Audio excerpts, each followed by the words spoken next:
My name is Marcus Aldridge Reeves. I'm 67 years old. In 6 months, maybe less, I'll start forgetting things.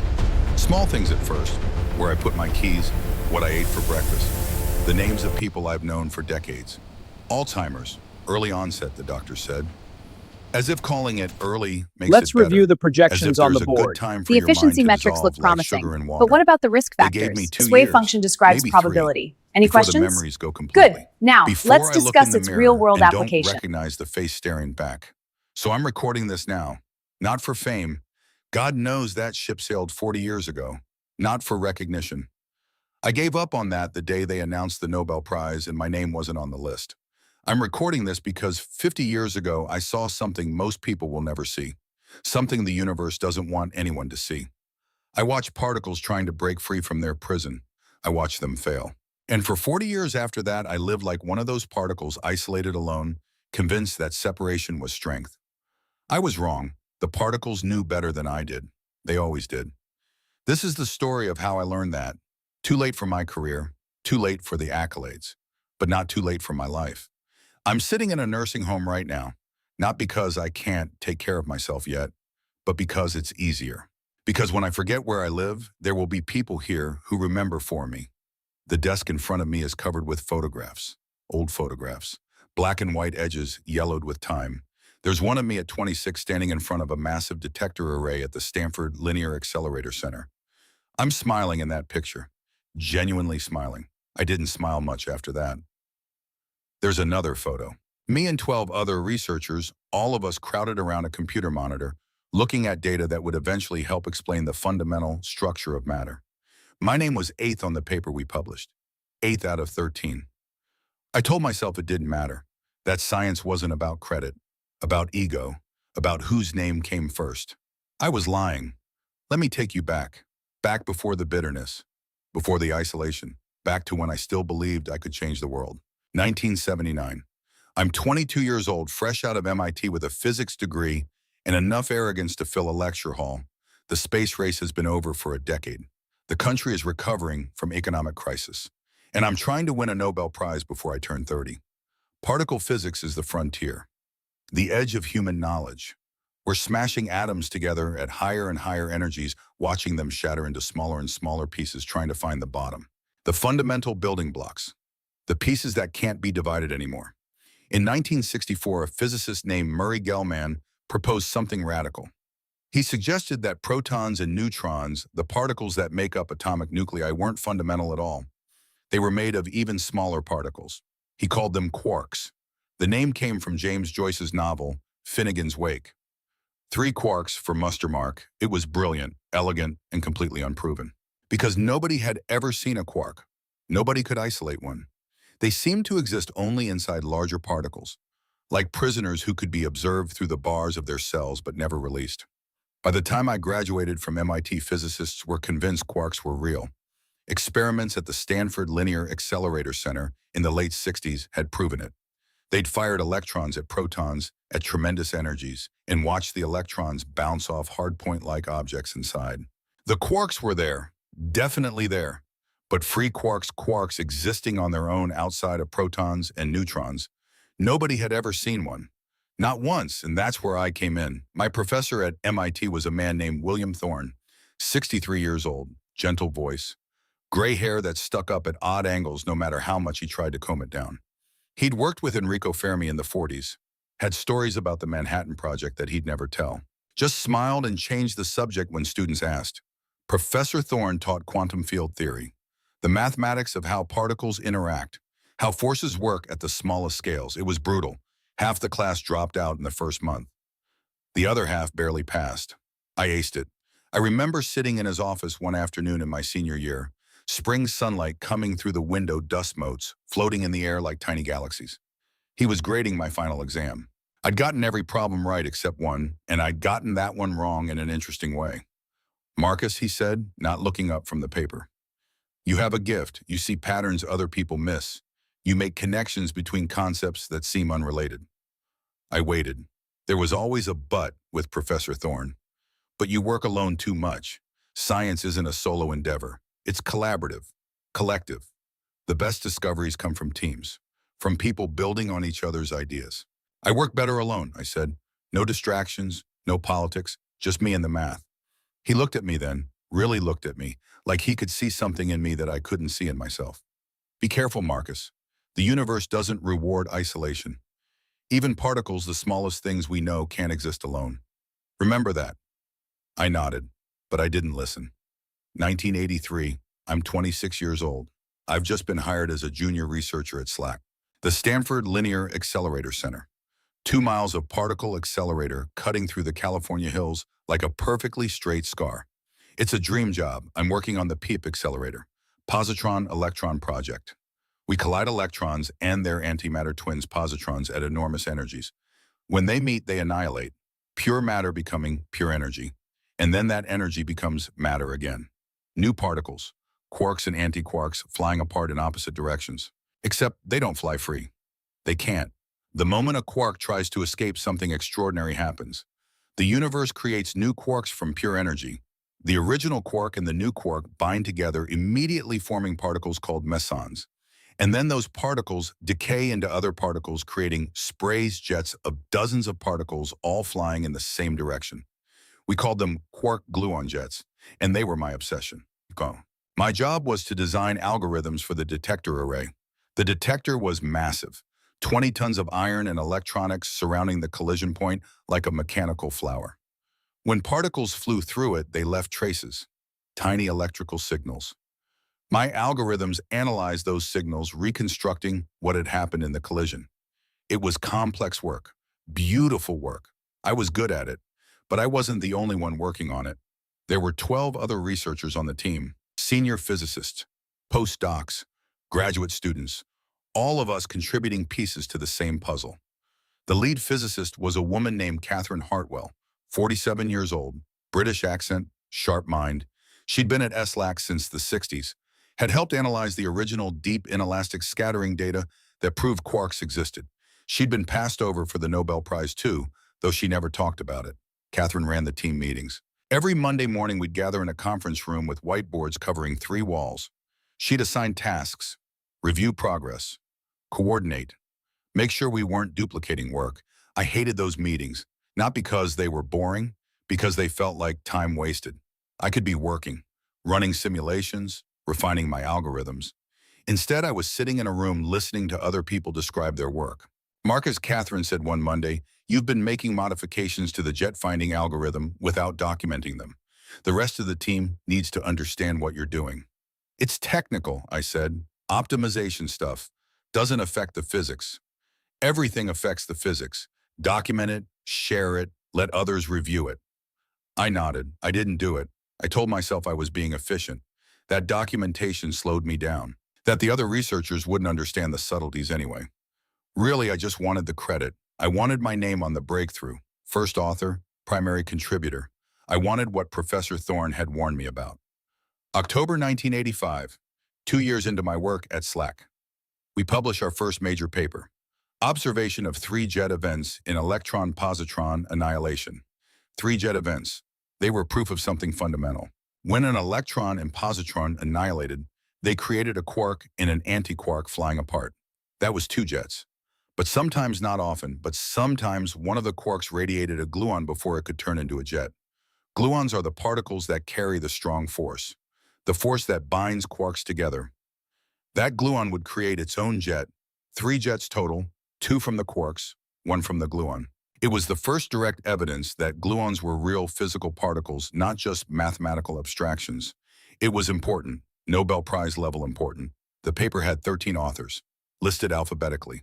Catherine Hartwell was the lead, but only because H comes before R. My name was 8th, Marcus Aldridge Reeves, sandwiched between 2 other junior researchers. I'd written 40% of the analysis code. I'd discovered a key pattern in the data. I'd spent 18-hour days refining the jet finding algorithm until it could distinguish real 3 jet events from background noise. And I was 8th. The paper was published in Physical Review Letters, one of the most prestigious journals in physics. We got calls from universities, interview requests. Catherine did most of the interviews. She was good at it, articulate, able to explain complex concepts in simple terms. I wasn't invited to most of them. "You're still early in your career," Catherine told me. "There will be other papers, other opportunities." I smiled. nodded. Inside, I was furious. 1990, 7 years later. I'm 33 years old. I've moved to UC Berkeley, assistant professor position. Not SLAC, but respectable. I teach undergraduates, run a small research group, publish papers. And then the announcement comes.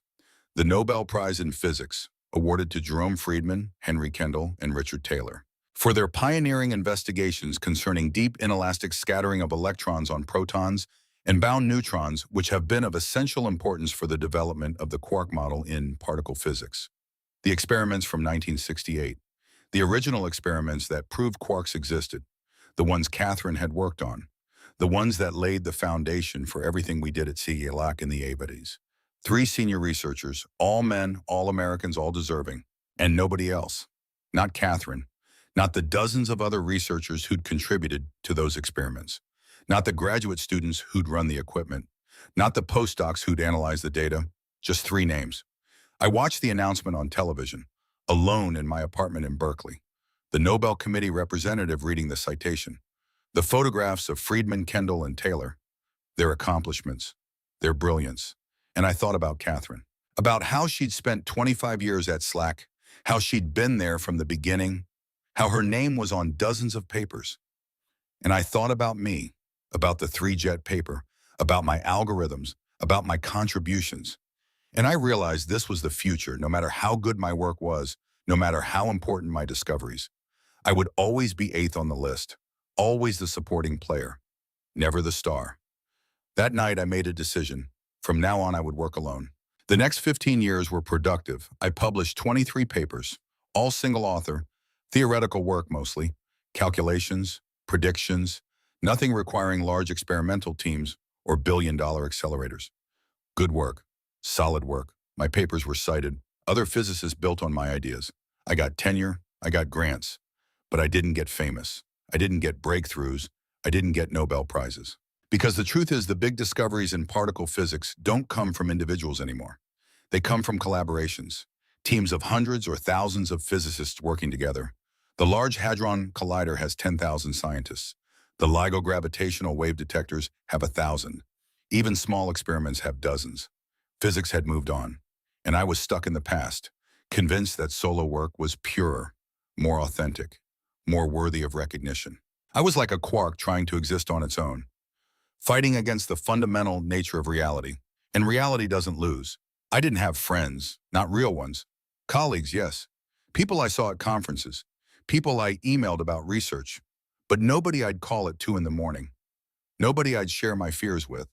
I didn't have a family. Never married. No children. My parents died in the early 2000s. I went to the funerals, didn't cry. Came back to Berkeley and buried myself in work. I told myself I was focused, disciplined, that personal relationships were distractions, that the work was what mattered. Really, I was just afraid. Afraid that if people got close to me, they'd see what I'd become. Bitter, resentful, angry at a world that hadn't recognized my genius. Except I wasn't a genius. I was just a very good physicist with an ego problem. 2012, I'm 55 years old. The university offers me early retirement. They're polite about it. They talk about my contributions, my years of service. But I can read between the lines. I haven't published anything significant in 5 years. My last grant proposal was rejected. The undergraduate students complain that my teaching is uninspired. The department needs to make room for younger faculty, people doing cutting-edge work. I accept the offer. They throw me a retirement party. 30 people in a conference room with store-bought cake and warm soda. My colleagues say nice things. They mention papers I published 20 years ago. They talk about my dedication and my independence. Nobody mentions the Nobel Prize I never won. Nobody mentions the collaborations I never joined. Nobody mentions that I'm retiring at 55 when most physicists are just hitting their stride. I stay for 30 minutes, eat a slice of cake, thank everyone, leave. I walk across campus one last time, past the physics building where I taught for 23 years, past the library where I spent countless hours reading journals, past the student union where I never went because I didn't socialize. And I realize I'm leaving no legacy. No students who will remember me fondly, no colleagues who will miss me, no discoveries that will change the field. I've spent 30 years working alone, and in the end I'm exactly as alone as I always was. More alone maybe, The next 12 years are quiet. I live alone in a small apartment in Palo Alto. Walking distance from SLAC, though I never go there. I have a pension, enough to live on. I read physics papers. I watch television. I go to the grocery store. I don't talk to anyone unless I have to. Sometimes I go days without speaking, without hearing my own voice out loud. The silence becomes normal, comfortable even. I tell myself I'm content, that I've earned this peace, that I don't need people. I'm lying again. 2023, December. I'm 66 years old. I'm having trouble remembering things, small things. I go to the grocery store and forget what I came for. I start reading a paper and can't recall what it's about halfway through. I pick up the phone to call someone and forget who I meant to call before they answer. At first, I think it's just age, normal cognitive decline, but it gets worse. I lock myself out of my apartment 3 times in 1 month. I forget to pay bills.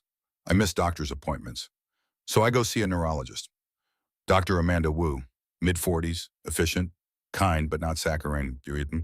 She runs tests, memory tests, cognitive function tests, brain scans.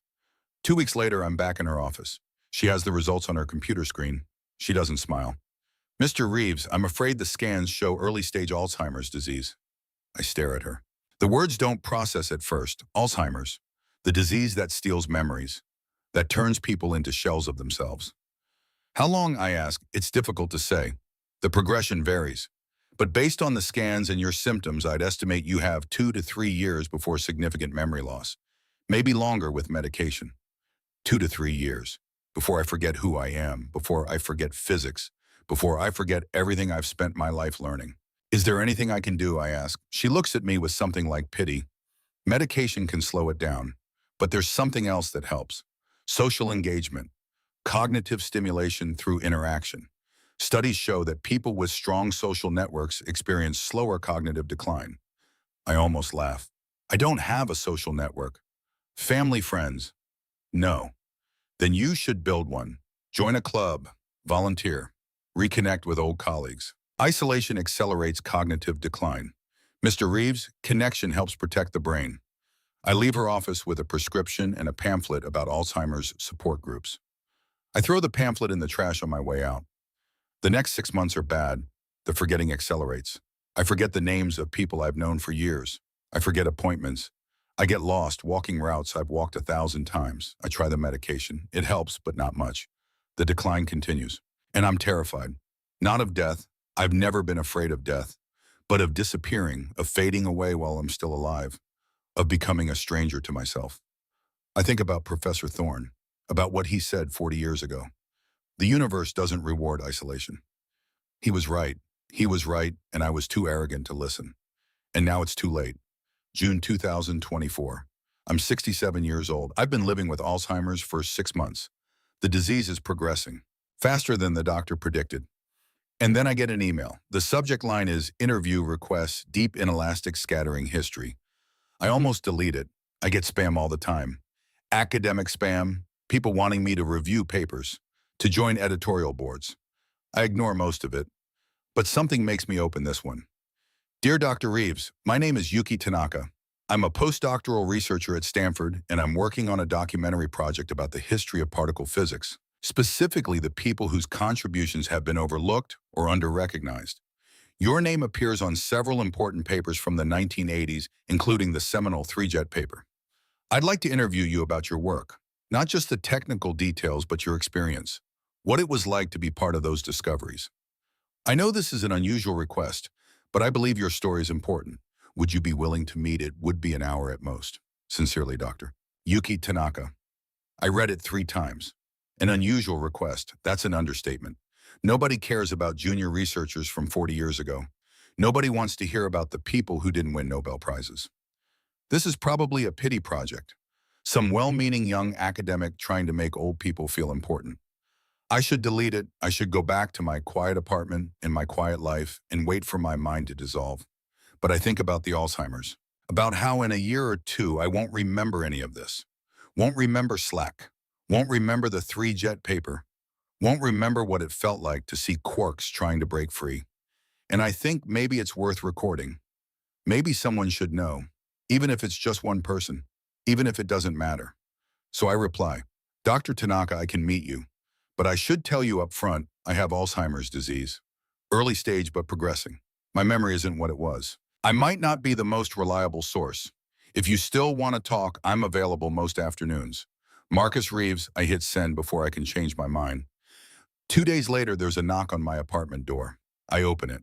Standing there is a young woman, late 20s, maybe 30, Japanese American, dark hair pulled back in a ponytail, wearing jeans and a Stanford sweatshirt, carrying a messenger bag that looks like it weighs 20 pounds. She smiles, a genuine smile. Not the pitying smile I've gotten used to. Dr. Reeves, I'm Yuki Tanaka. Thank you for agreeing to meet. I step aside, let her in. My apartment is small, cluttered with books and papers. I haven't cleaned in weeks. I should be embarrassed. I'm not. She doesn't seem to notice. She's looking at the photographs on my desk. The one of me at SLAC, the one with the research team. Is this from the PEP accelerator, she asks. 1985, I say. Right after we published the 3-jet paper. You look happy in this photo. I look at the picture, at my younger self, 26 years old, smiling. I say briefly. She sets her bag down, pulls out a laptop and a small recording device. Do you mind if I record this just audio? For my notes. Go ahead. She presses a button. A red light comes on. And then she looks at me, really looks at me. The way Professor Thorne used to. Why don't you start by telling me how you got into particle physics? And just like that, I'm talking. About MIT, about Professor Thorne, about arriving at SLAC in '83, about the excitement of seeing quark gluon jets for the first time. She listens, actually listens, asks questions, good questions, technical questions about the detector algorithms, historical questions about the research environment, personal questions about what it felt like. An hour passes, then 2. I'm still talking. I tell her about the 3-jet paper, about being 8th on the author list, about watching the Nobel Prize announcement in 1990 and realizing I would never be one of those names. How did that feel, she asks. I pause. Nobody's ever asked me that before. Like I'd wasted my life, I say. Like I'd spent years working on something important and in the end it didn't matter. Because I didn't get the credit. Because I wasn't first. But the work mattered, she says. The 3-jet paper is cited in hundreds of other papers. It helped confirm that gluons are real. That's important, isn't it? I suppose. Did you ever work on anything else after CELAC? I tell her about Berkeley, about the solo papers, about choosing to work alone. Why alone, she asks. It's a simple question, but I don't have a simple answer. I thought it was purer, I say finally. More honest, if I succeeded alone, the success would be mine. If I failed alone, the failure would be mine. No politics, no arguing over credit. Did it work? I laugh. It's not a happy laugh. No, it didn't work. I spent 30 years publishing papers that nobody remembers. I retired at 55 with no legacy. No students who think of me as a mentor. No colleagues who miss me. I achieved exactly what I wanted, complete independence. And it was worthless. She's quiet for a moment. Then she says, you know what's interesting? You spent your career studying quarks, particles that can't exist alone, that are fundamentally defined by their connections to other quarks, and you chose to work alone. I stare at her. I've thought about quarks thousands of times, calculated their properties, modeled their interactions, written papers about them, and I never once saw the irony. Yeah, I say quietly. I guess I did. We talk for another hour. She asks about my current life. I tell her about the Alzheimer's, about the forgetting, about knowing that in a year or two, all of this slack, the 3-jet paper, the Nobel Prize I never won, will be gone from my mind like it never existed. That must be terrifying, she says. It is. Is there anything I can do? I shake my head. Record the interview. At least someone will remember. She closes her laptop, turns off the recorder, but she doesn't leave. Dr. Reeves, can I ask you something personal? You've been asking me personal questions for 3 hours. She smiles. Fair point. But this is different. Do you ever think about going back? Going back where? To Slakia, to the research community. You're retired, but you still have expertise. There are probably projects that could use your experience. I shake my head. I'm 67 years old with Alzheimer's. Nobody wants me on their team. You'd be surprised. A lot of the younger researchers, people my age, were fascinated by the history, by the people who built the field. And we have different attitudes about credit, about collaboration. What do you mean? She pulls out her laptop again, opens it, shows me a paper. This is from last year, a measurement of the Higgs boson mass at the Large Hadron Collider. Look at the author list. I look. The paper has 5,000 authors, 5,000, listed alphabetically. Who gets credit for this? Everyone, no one, it doesn't matter. The discovery matters. The collaboration matters. We've moved past the era of individual genius. Science is too complex now, too expensive, too interconnected. We succeed together or we don't succeed at all. I think about this, about 5,000 names on a paper, about nobody fighting over whose name comes first. It's so different from how I thought science worked, from how I wanted it to work. You really think someone would want me? I ask. I know they would. There's a team at SLAC right now working on precision measurements of proton structure, using the same deep inelastic scattering techniques you helped develop. They could use someone with your historical perspective. I'm forgetting things, I say, more and more every day. I might not remember their names. I might not remember what we talked about the day before. So we'll remind you. We'll write things down. We'll be patient. Why would you do that? She looks at me and there's something in her eyes, not pity, understanding. Because science isn't just about moving forward. It's about connection, past to present, teacher to student, old to young. You have knowledge that's going to disappear when your memory goes, unless you share it, unless you let us help you preserve it. I don't say anything. I'm thinking about quarks again, about how they can't exist alone, about how the universe creates new quarks from pure energy rather than allow a single quark to be isolated, about how maybe humans aren't so different. Let me think about it, I say. Of course, take your time.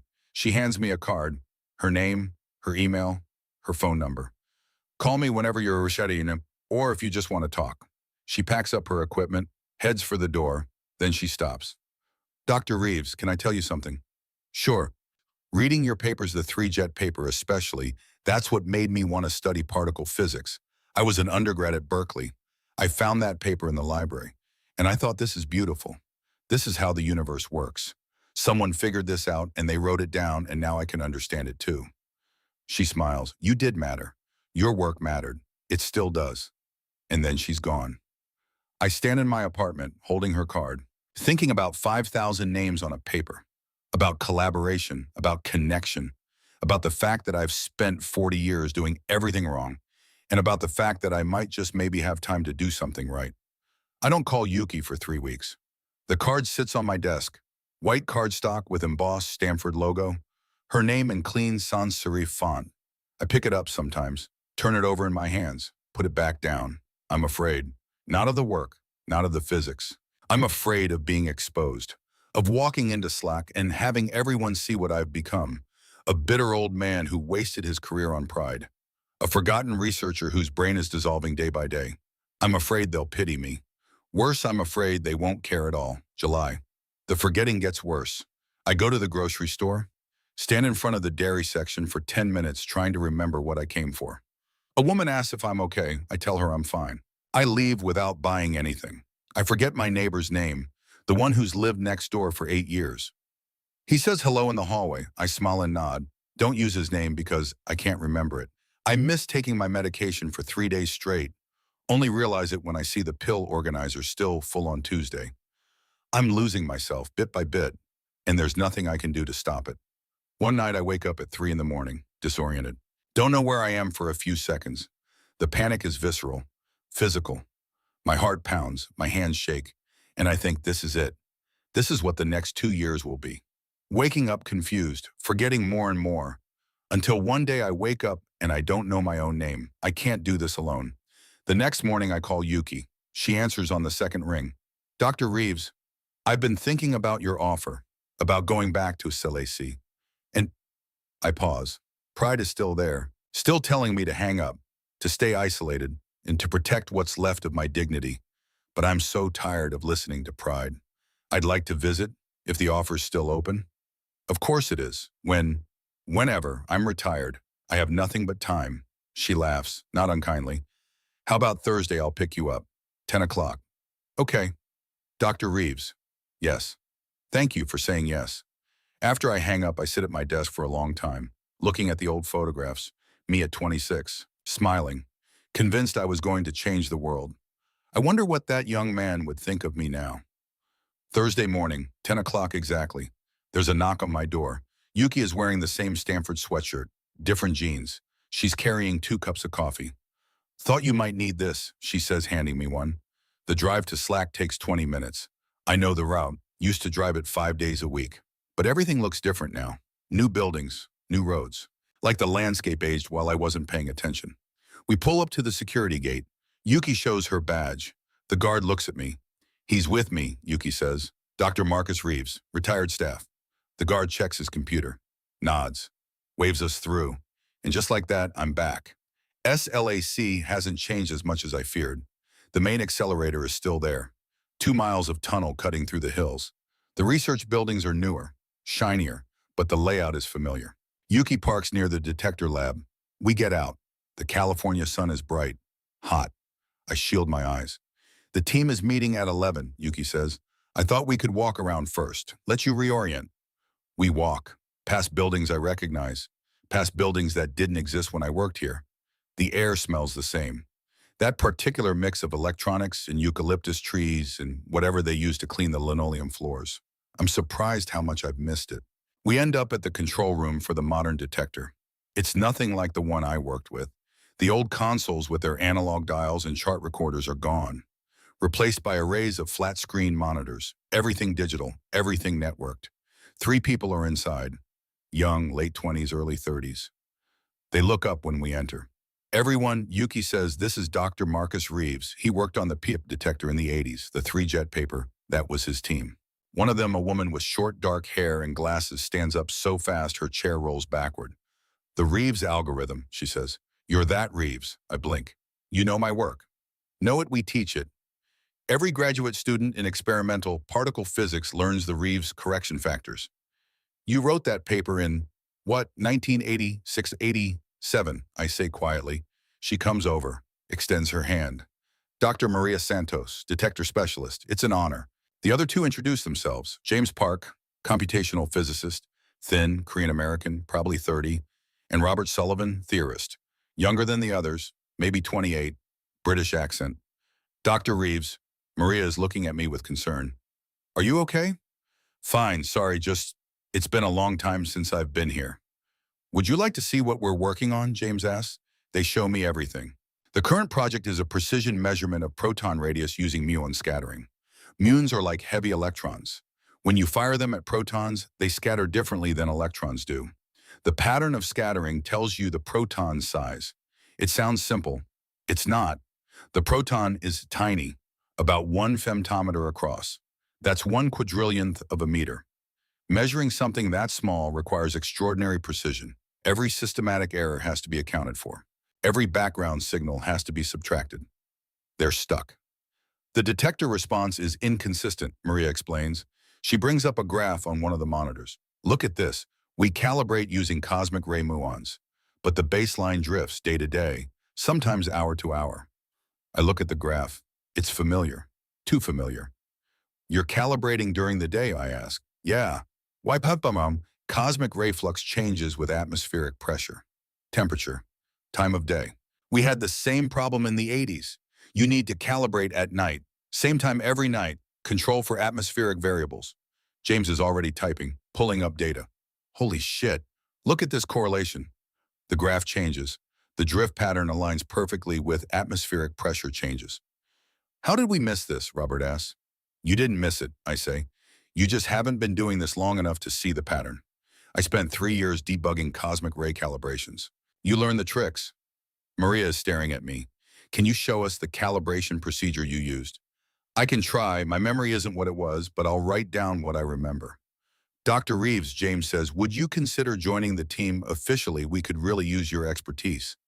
I look at them, these young researchers, bright, enthusiastic, asking me, a 67-year-old retiree with Alzheimer's, to collaborate. I have to tell you something first, I say. I have early-stage Alzheimer's disease. I'm forgetting things, names, procedures. Some days are better than others, but it's getting worse. The room goes quiet. Then Robert says, so we'll write things down, keep detailed notes, remind you when you need reminding.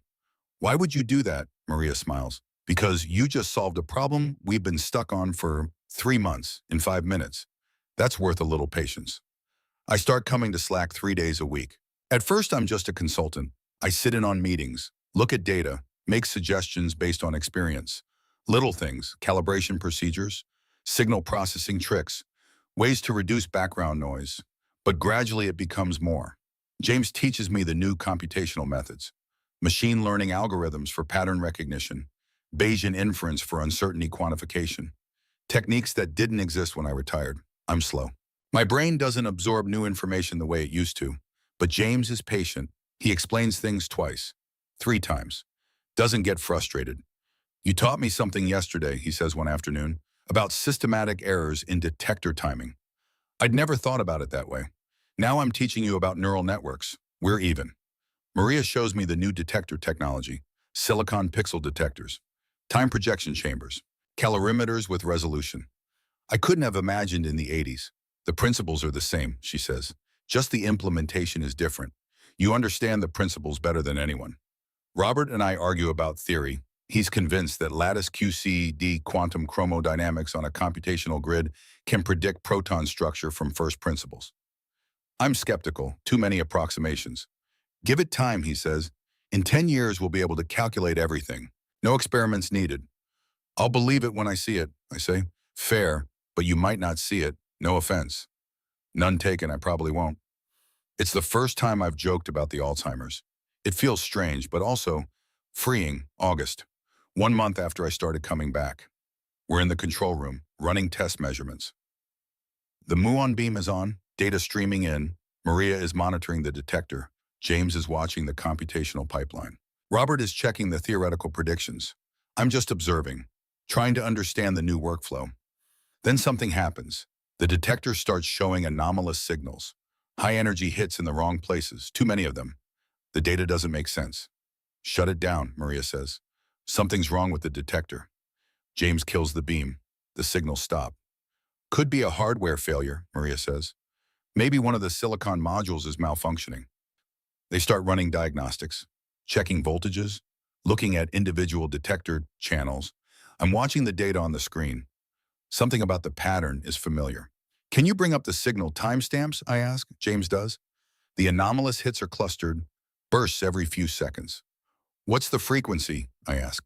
He calculates. About 0.3 hertz. I laugh, actually laugh. It's not the detector, it's the ventilation system. The airflow creates vibrations, creates microphonic noise in the electronics. We had the same problem in '86. Maria stares at me. How do you fix it? Better shielding and sync the data acquisition with the ventilation cycle. Subtract the noise in software. James is already writing code. Maria is ordering shielding materials. Within 2 hours, the problem is solved. Robert looks at me. Do you know how long we might have spent tracking that down without your experience? Days, Maria says. Maybe weeks. Months, James adds. I would have torn apart the detector looking for a hardware problem that didn't exist. They're grateful, genuinely grateful, not patronizing, not pitying. They value me, my experience, my knowledge, the things I've learned over 40 years. For the first time in decades, I feel useful. September, 2 months in. I'm forgetting more. I forget James's name twice in 1 week. I call Maria Catherine, once confusing her with my old team leader from the '80s. They don't make a big deal out of it. They just gently correct me, write things down, create reference documents. James makes a wiki, every procedure, every calibration method, every trick I've mentioned, all documented with my explanations transcribed from our conversations. This way, he says, even when you forget, the knowledge persists. Maria creates a photo board, pictures of everyone on the team, with names. She puts it on the wall where I can see it from my desk. Robert starts recording our theory discussions. For posterity, he says, but really it's so I can listen to them again when I forget what we talked about. They're building a scaffold around my failing memory, holding me up, keeping me functional. It's the kindest thing anyone has ever done for me. One afternoon, we're all in the break room. Lunch break, Maria brought homemade empanadas. James ordered Thai food. Robert has a sad-looking salad from the cafeteria. We're eating, talking. Not about physics, about life. Maria is telling a story about her daughter, 7 years old, obsessed with dinosaurs. She asked me yesterday if quarks are older than dinosaurs, Maria says. I didn't know how to answer that. They are, I say. Quarks formed 10 microseconds after the Big Bang. Dinosaurs showed up about 230 million years ago. Quarks are older by a factor of, I pause calculating, about 4 times 10 to the 15th. So, did you just do that math in your head? James asks. Old habit. That's impressive. I need a calculator for anything beyond multiplication tables. You're good at other things, the machine learning stuff. I couldn't do that in a million years. Robert laughs. Different skill sets. That's why teams work. Everyone brings something different. The words hang in the air. Different skill sets. Teams. Everyone brings something different. It's such a simple concept. And I spent 30 years rejecting it. Can I ask you something? I say. Why are you all so comfortable with collaboration, with sharing credit? They exchange glances. Did they not do that in your era? Maria asks. No, I mean teams existed. But there was always competition. Fighting over whose name came first on papers, who presented at conferences, who got the glory. James shrugs. That seems exhausting. It was. I've never thought about it, Maria says. I've been on teams my whole career. Undergrad research groups, graduate lab, postdoc collaborations. It's just how science works. You find smart people and you work together. But what about recognition, I ask? Don't you want your individual contributions acknowledged? Sure, Robert says, but not at the expense of the project. Look, when we publish this proton radius measurement, the paper will have 15 authors, alphabetical order. My name will be in the middle. I'm fine with it. Why, Bayham? Because the discovery matters more than my ego. If I did this alone, it would take 10 years and probably fail. With the team, we'll finish in 2 years and the result will be better. That's worth not being first author. Maria nods. Plus, collaboration is more fun. Working alone sounds lonely. Lonely, that's exactly what it was. Yeah, I say quietly. It was very lonely. October, 3 months since I started coming back. We're ready for the actual measurement. All the calibrations are done. The detector is working perfectly. The analysis pipeline is tested. We run for 2 weeks, day and night shifts. I can't do nights anymore, too tiring, but I come in during the days. Watch the data accumulate. It's beautiful. Watching the measurement converge. The uncertainty shrinking. The systematic errors being corrected. Everything I helped build 40 years ago being used to answer a fundamental question about the structure of matter. On the last day of the run, we gather in the control room. All 15 members of the collaboration, some I've met, some I've only seen in passing. Maria does the final analysis, fits the scattering data, extracts the proton radius. The number appears on the screen, 0.8409 femtometers, plus or minus 0.0004. That's the most precise measurement ever made, James says quietly. Error margin less than 0.5%. Check it, Maria says. Someone else run the analysis independently. Robert does. Gets the same number. Then James, same number. Then one of the graduate students, same number. It's real. We've measured the proton radius to unprecedented precision. We've done something no one else has done. Someone opens champagne. Someone else orders pizza. The room fills with celebration. I'm standing off to the side, watching. These young people, so different from the researchers I worked with in the 80s. So much more. Collaborative. Open. Generous with credit. Maria comes over, hands me a glass of champagne. We couldn't have done this without you, Dr. Reeves. You would have figured out the calibration eventually. Maybe, but it would have taken longer, and we wouldn't have had your historical perspective, your understanding of the deep principles. I'm just an old man with outdated knowledge. She shakes her head. You're a bridge between the past and the present. You connect us to the physicists who built this field. Who did the foundational work? That's valuable. I don't know what to say to that, so I just drink the champagne. November, we write the paper. It takes 3 weeks. 15 authors. Everyone contributes sections. We argue about wording, about figures, about how to present the systematic uncertainties. It's messy, democratic. Nothing like the solo papers I used to write where every word was mine and mine alone. It's also better, clearer, more rigorous, because 15 people are checking every claim, questioning every assumption. My name appears alphabetically. Marcus Aldridge Reeves, affiliation Stanford, Linear Accelerator Center, retired. I'm not first, I'm not last, I'm in the middle. And I don't care. We submit to nature physics. the most prestigious journal in the field. 2 months later, we get the decision, accepted, December. The paper is published. Precision measurement of proton charge radius using muon proton scattering. Publication date, December 15th, 2024. It's online immediately. Within hours, other physicists are tweeting about it, emailing us. The measurement is better than anyone expected. It resolves a long-standing discrepancy between different experimental methods. We get interview requests. Physics Today wants a feature. Nature wants a news and views commentary. Someone from the Nobel Committee sends a congratulatory email, not hinting at a prize, it's too early for that, but acknowledging the importance. Maria organizes a celebration. At her house, the whole team plus families. I almost don't go. Social events still make me uncomfortable, and I don't have family to bring. But Yuki insists, "You're coming, Dr. Reeves, no arguments." Maria's house is in Menlo Park, small, cozy. The backyard has string lights and a picnic table. When I arrive, there are maybe 30 people there. Team members, their partners, their kids. The 7-year-old who asked about quarks and dinosaurs is showing younger kids her dinosaur toys. James is grilling. Robert is arguing with another theorist about lattice QCD. Yuki is taking photos. Maria sees me, comes over with a beer. "I'm glad you came. Thanks for inviting me." "Of course, you're part of the team." Part of the team. Such simple words, but they hit me harder than I expect. I've been part of teams before. Nominally, my name on author lists, my contributions noted, but I never felt like part of them. I was always separate, isolated, protecting my individual credit.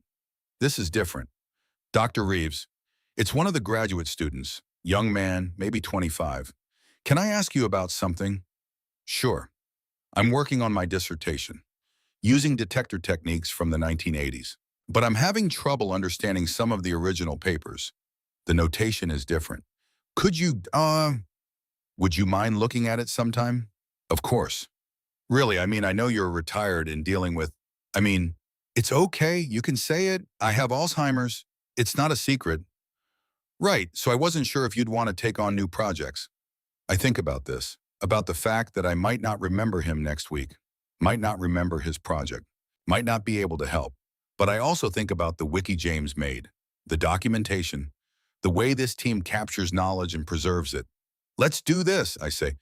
"You come to SLAC, we go through it together, we document everything. That way, even if I forget, the knowledge is still there." He grins. "That would be amazing, thank you." After he walks away, Maria says, "You're mentoring." I guess I am. How does it feel? I think about Professor Thorne, about the things he tried to teach me that I refused to learn. Like I'm finally paying forward something I should have paid forward 30 years ago. Later in the evening, people start sharing toasts. Robert stands up, raises his beer. "To the proton radius measurement, may it win us all Nobel Prizes." Everyone laughs, drinks. James stands. "To Maria for running the detector and keeping us all organized." They drink, then Maria stands, looks at me. "To Dr. Reeves, for showing us that experience matters, that history matters, that the old ways and the new ways can work together." They all turn toward me, raising glasses. I don't know what to say. My throat is tight. "To collaboration," I manage, "to working together, to the thing quarks understood before I did." They drink, and for the first time in 40 years, I feel like I belong somewhere. That night, I drive home alone. The streets are quiet. Christmas lights on some houses. The air is cold. I park in my apartment complex. Sit in the car for a moment. I'm 67 years old. My memory's failing. In a year, maybe less, I won't remember most of this. Won't remember Maria or James or Robert. Won't remember the proton radius measurement. Won't remember the celebration. But they'll remember. The wiki will preserve what I taught them. The paper will carry my name. The graduate student I'm going to mentor will learn the techniques and pass them on. I'll disappear. But the connections I've made will persist, like binding energy in a proton, like gluon fields holding quarks together. The universe doesn't allow isolation. It creates bonds, connections, structures that persist even when the individual components change. I spent 40 years fighting that. I'm done fighting. I get out of the car, walk to my apartment. Before I go inside, I look up at the stars. Somewhere out there in every atom of every star, quarks are bound together. Have been bound since 10 microseconds after the Big Bang. Will be bound until the end of time. They can't exist alone. Neither can I. And finally, I'm okay with that. January 2025. I wake up and don't know where I am. The panic is immediate, physical. My heart races. I'm in a bed. Not my bed. The walls are the wrong color, pale green instead of white. There's medical equipment, a call button. Then I remember, nursing home. I moved here in December. After I forgot how to get home from Slack twice in 1 week. The panic subsides, slowly, replaced by something worse. Resignation. This is my life now. A nurse comes in, young woman, Hispanic, kind eyes. Good morning, Mr. Reeves. How are we feeling today? Mr. Reeves, not doctor. I corrected her the first few times. Then I stopped. It doesn't matter anymore. Confused, I say. That's okay, that's normal. Do you remember what day it is? I don't. I shake my head. It's Tuesday. January 7th. You have visitors coming this afternoon. Who? She smiles. Your friends from SLAC. They come every week. Remember? I don't remember. But I nod anyway. The Alzheimer's is accelerating. Dr. Wu warned me this might happen. The progression isn't linear. Sometimes it's slow. Sometimes it speeds up. Like a car rolling down a hill picking up momentum. I'm picking up momentum. Names slip away first. I call James that computer boy when I can't access his name. Maria is the detector girl. Robert is the British one. They don't correct me anymore. They know I won't remember the correction. Conversations dissolve. Someone will say something, and I'll respond as if I've never heard it before. Then they'll gently tell me we discussed this yesterday, or this morning, or 5 minutes ago. Simple tasks become impossible. Last week, I couldn't remember how to tie my shoes. I stood there, laces in my hands, completely blank. A nursing aide had to show me. But the strange thing, the cruel thing, is that I still remember the physics. I remember quantum chromodynamics. I remember the strong force equations. I remember Feynman diagrams and coupling constants in asymptotic freedom. I remember quarks, the procedural memory Dr. Wu explained, the deep knowledge. It's stored differently in the brain. It lasts longer. I'll forget my own name before I forget the Schrödinger equation. Small comfort. The team does come every Tuesday afternoon. Usually it's Maria and James, sometimes Robert, sometimes Yuki. They bring papers, photos, things to jog my memory. Today it's Maria and James. They sit in the common room with me. Maria has a laptop. James has printed papers. Dr. Reeves, Maria says, we wanted to show you something. She opens the laptop, brings up a website, citations for our proton radius paper. 47 citations in less than a month. That's good, I say, though I'm not entirely sure why it's good. It's excellent, James says. Top-cited paper in particle physics this month. People are using our measurement as a benchmark, building on it. That's good. There's a pause. They exchange a glance. Dr. Reeves, Maria says gently, do you remember working on this paper? I look at the screen, at the title, Precision Measurement of Proton Charge Radius Using Muon Proton Scattering. Fragments surface, like pieces of a broken mirror. There was a detector, calibration problems, cosmic rays. I helped with something. Some of it, I say. You were essential to the project. You solved 3 major problems. We documented everything. Would you like to see? She shows me the wiki, page and page. My explanations transcribed, procedures I developed, tricks I taught them. It's my knowledge, preserved, even though I'm losing it. This is good work, I say. It's your work. I look at the screen, at my words captured and frozen, like amber preserving ancient insects. I won't remember this conversation tomorrow, but the wiki will. February. The team has a new problem. They're expanding the detector, adding new modules. The integration is causing unexpected noise. They bring me the data, show me the signals. I look at it. It's familiar, but I can't access why. The knowledge is there somewhere in my brain, locked away in a room I can no longer find the key to. I don't know, I say. I'm sorry. That's okay, James says. Let's try something different. He pulls up old papers from the 1980s. My papers. We read through them together, and gradually, slowly, the memories surface.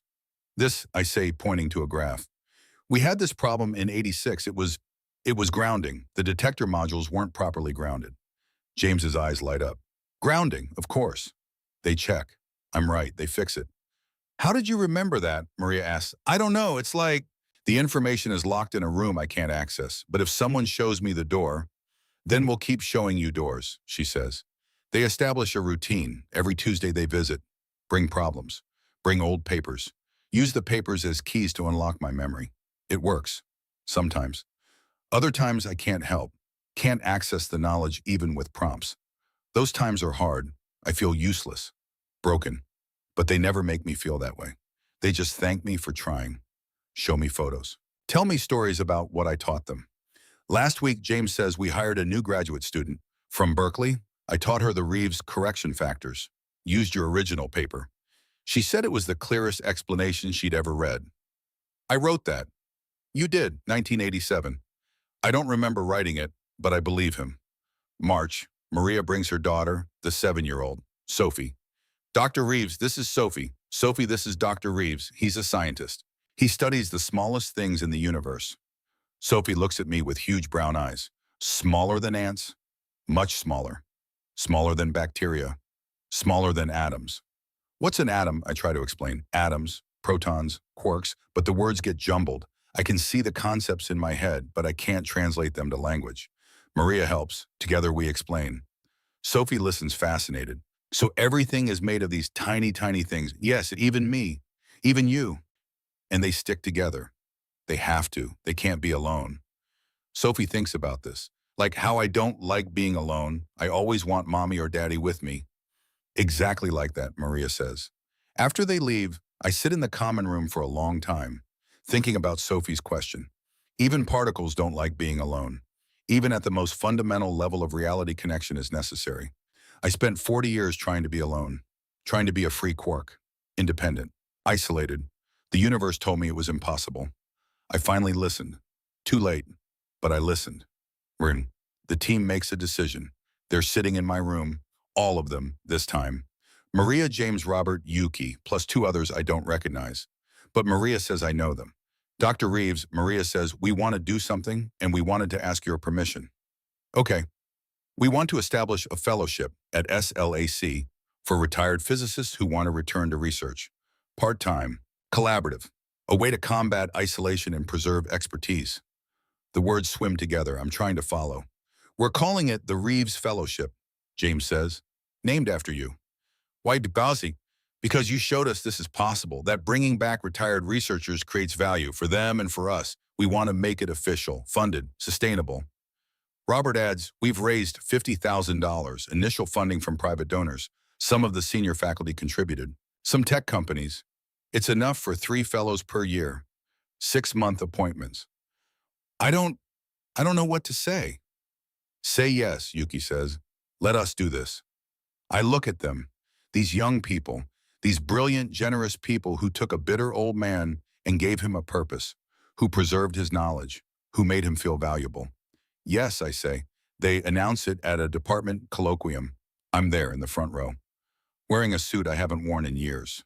Maria had to help me with the tie. The department chair gives a speech about the importance of mentorship, of preserving institutional knowledge, of connecting generations.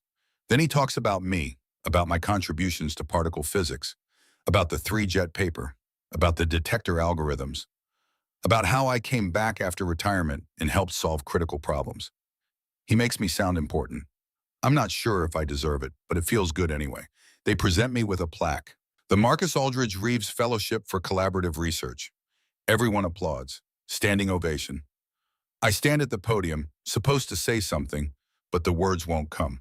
Finally, I manage, thank you for remembering. When I forget, it's all I can say. May. The first Reeves Fellow arrives. Dr. Patricia Morrison, 72 years old. Retired from Fermilab 15 years ago. Worked on neutrino physics. She's nervous. I can see it. The same nervousness I felt walking back into SLAC last year. Maria introduces us. I don't remember meeting her before, but she seems nice. Dr. Reeves, I just wanted to say thank you. When I retired, I thought my career was over. This fellowship, it gives me a chance to contribute again. That's good, I say. I'm going to be working with the muon detector upgrade. They said you might be able to help with calibration procedures. I don't know if I can help. Don't know what I remember. But I say I'll try. We meet weekly, Patricia and I. She brings problems. I look at them. Sometimes I remember solutions. Sometimes I don't, but she's patient. Uses the old papers as prompts, the wiki as reference. And slowly we make progress. She learns techniques from the 80s. I learn new methods from her. We collaborate. It reminds me of working with the team, that feeling of building something together, of being part of something larger than myself. You know what's funny? Patricia says one afternoon. I spent my whole career competing, trying to be first, to get my name on the important papers. And now at 72, I'm finally learning to collaborate. Better late than never, I say. She laughs. I suppose so, though I wish I'd learned it earlier. Me too. June, I'm declining faster now. Some days are good. I wake up clear-headed, remember names, can follow conversations. Other days are bad. I wake up confused.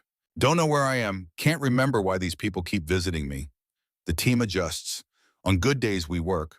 On bad days, they just sit with me, show me photos, tell me stories. This is you at Slack in 2024, Maria Ria says, showing me a photo. You just solved the cosmic ray calibration problem. You were so proud. I look at the photo, at an old man smiling, surrounded by young people. That's me. That's you. I don't remember it, but I trust her. One afternoon, Yuki brings her documentary footage. She's been making a film about overlooked contributors to particle physics. I'm one of the subjects. She shows me clips, interviews with me from last year. Me talking about SLAC, about the three-jet paper, about isolation, about learning to collaborate. I watch myself on the screen. This man who looks like me, sounds like me, but I don't remember being him. What do you think? Yuki asks. He sounds sad, I say. He was, but he got better. Did he? She pauses the video, looks at me. Yes, you got better. You found your way back. July, my health is failing, not just the Alzheimer's. My body is giving out too. Congestive heart failure. The doctor explains it, but I don't really understand. They move me to the medical wing. More monitoring, more equipment. The team still comes. Every Tuesday, like clockwork. But now I rarely recognize them. Maria is familiar, a kind face, but I can't remember her name. Can't remember why she's here. She shows me papers, equations. They look familiar. Do you remember this Dr. Reeves, the strong force? Quarks, you taught me about this. Quarks, the word triggers something. Deep memory, procedural memory. Quarks can't be alone, I say. That's right. The force gets stronger when you pull them apart. Yes. They create new quarks from energy, E equals mc squared. Exactly. I feel proud. I still know this. Even though I've forgotten everything else, I still know the physics. Tell me more, she says. So I do. I talk about confinement, about asymptotic freedom, about binding energy. The words come easier than the names of the people in front of me. Maria is writing it all down, recording it, preserving it. August. I'm in bed most of the time now. Too weak to get up, too confused to understand what's happening. But people keep coming. These young people, they sit with me, hold my hand, talk to me. Sometimes I understand what they're saying. Sometimes I don't. One afternoon, I hear a familiar voice, soft, patient. Dr. Reeves, it's Yuki. I wanted to tell you something. I turn my head. There's a young woman, Japanese, pretty. The documentary premiered. PBS aired it last week. Over 2 million people watched. The episode about you. I don't understand. People are calling, emailing. They want to thank you for your contributions, for your story. Story. What story? You showed people that it's never too late to reconnect, to collaborate, to find meaning. She's holding my hand. You matter, Dr. Reeves. You matter. Your work, your life, all of it. I want to say something, but I can't find the words. So I just squeeze her hand.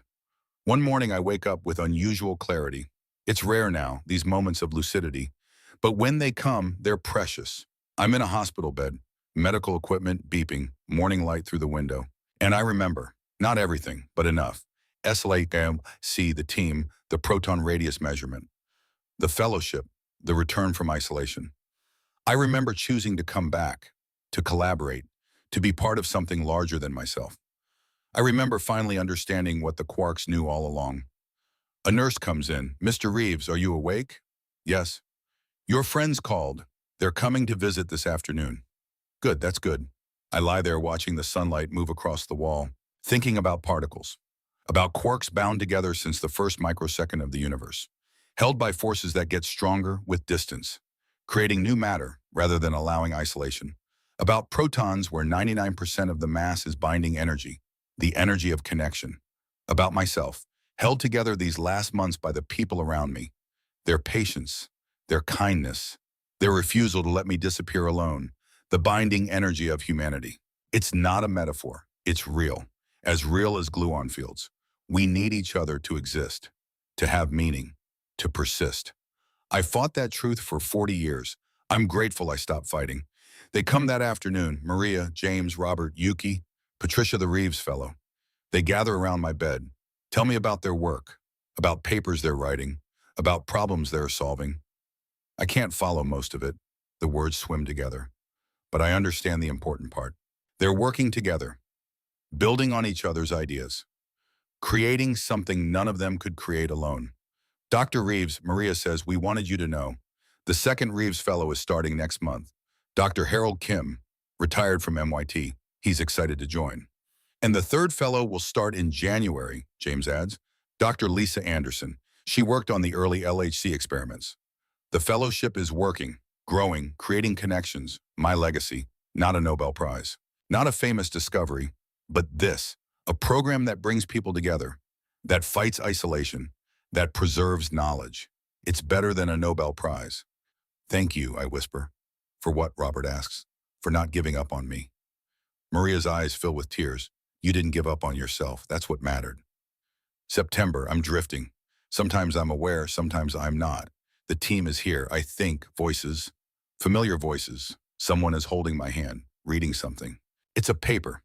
Our paper. The proton radius measurement. The words are soothing, familiar, even though I don't understand them anymore. 0.8409 femtometers, the voice says. The most precise measurement ever made. You made this possible, Dr. Reeves. I try to respond. Can't, but I feel it. The connection, the binding energy holding me here, holding me together. Just a little longer. I dream. I'm young again. 26, standing in the Slack control room, watching data stream across monitors. Quarks, jets, gluons. But this time I'm not alone. I'm surrounded by people. Colleagues, friends, team members. Professor Thorne is there, smiling. You understand now, he says. Don't you, Wymon? Yes, finally. What took you so long? Pride, fear, stubbornness? He laughs. Well, at least you got there. The dream shifts. I'm in a different room, brighter, warmer. The walls are covered with equations, beautiful equations, describing forces and particles in the structure of reality. And I understand them, all of them, perfectly, the way I understood them before the Alzheimer's. Before the forgetting, someone is next to me, Catherine Hartwell, my old team leader. You did good work, Marcus, she says. Not good enough. I was 8th on the list. You were part of the team. That's what mattered. I know that now, she smiles. Better late than never. I wake up one last time. It's quiet, early morning. No one is here yet. I lie still, looking at the ceiling, thinking about my life. 40 years of isolation, of fighting against connection, of trying to be a free quark. And then at the end, finding what I should have found at the beginning. Community, collaboration, meaning, not despite my failings, but through them. The universe doesn't allow isolation, it enforces connection. With forces that get stronger, the more you resist. I resisted for 4 decades. And in the end, the universe won. I'm grateful it did. My last thought is about quarks, about how they've been together since 10 microseconds after the Big Bang. 13.8 billion years, bound by forces we can calculate but barely comprehend. About how they build protons, and protons build atoms, and atoms build molecules, and molecules build cells, and cells build people.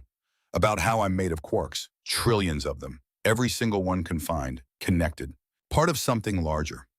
About how I tried to live differently, tried to be separate, independent, free, and about how I finally learned, finally understood, finally accepted. Alone is impossible. Together is inevitable. And that's not a prison. It's the only way to exist. Dr. Marcus Aldridge Reeves passed away on September 12, 2025, at the age of 68, complications from Alzheimer's disease and congestive heart failure. The funeral was held at Stanford Memorial Church. 200 people attended, colleagues from SLAC, students he'd mentored in his final year, other Reeves fellows, people he'd worked with decades ago who'd come out of retirement to pay respects. Maria delivered the eulogy. Dr. Reeves taught us physics, she said, how to calibrate detectors, how to analyze data, how to think about systematic errors. But more important, he showed us why physics matters, why we do this work. It's not about glory. It's not about prizes. It's about understanding, about connection, about building knowledge together. He spent most of his career working alone.